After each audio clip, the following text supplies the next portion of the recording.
I do come to you today from Regis College, where we produce some very fine nursing and health sciences graduates, so I hope some of you meet them in your journeys and your work. So thank you for having me here today to do one of the patient breaks.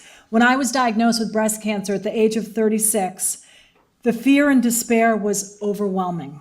It was the Friday before Christmas, 2006, and I spent a long weekend crying and preparing for my death. I lay awake at night wondering how my children would fare being raised without their mother. Our children were just 2.5 and 6 months old. I hoped my husband would remarry, and I wondered if his second wife would like our china pattern. These are the thoughts you have. They stuck with me. That's how seared it is in my memory. Everything in my life was put on hold so I could clear the calendar to be treated for my cancer.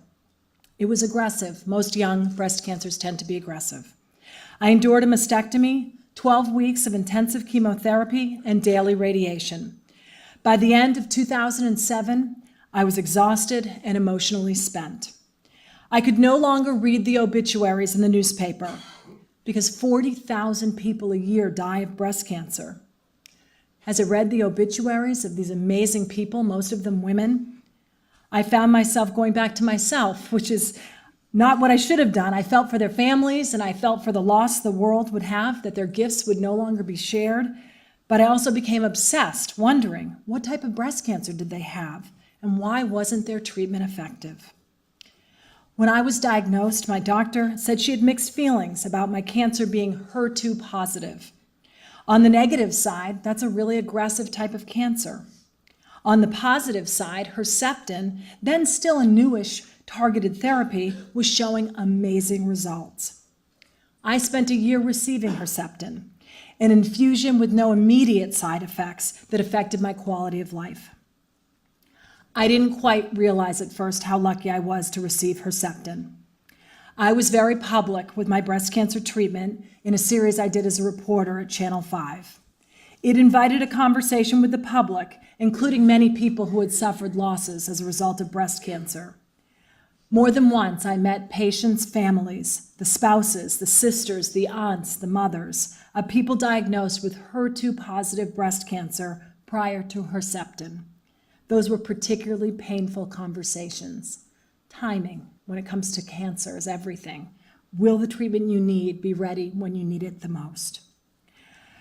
Herceptin saved my life, and I take great comfort in knowing it spawned a whole class of drugs that could be used as a line of defense if the worst should happen and my cancer returned. Because I learned the hard way, of course, that it's a fallacy that if you get to 5 years, you're cancer-free, or 10 years. I've sadly met people along the way, 14 years in, 16 years in, and the cancer comes back. So we learned to live with that cloud over our heads. But Herceptin didn't just save my life. It made the miracle of new life possible. Last year, quite unexpectedly, I gave birth to a third daughter nearly 9 years after my breast cancer diagnosis.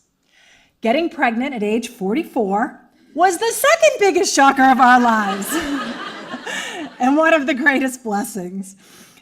Thanks to research, we had evidence that the pregnancy would be safe and not wake that sleeping giant within my body and put me at higher risk for recurrence.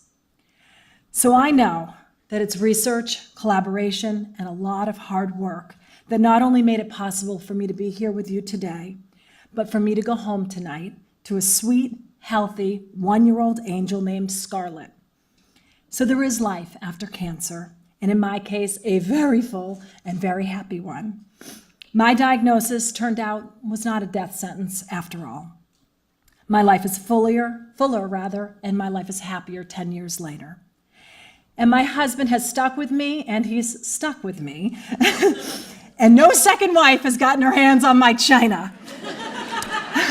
I plan on using that dear china that I loved and enjoyed picking out as a young, hopeful bride for many years to come. So thank you for all you do. The research that your companies do, that's the hope that we patients and survivors hold on to. That, as I said, the treatment we need so desperately will be there at the time we need it. So thank you very much, and thanks for having me.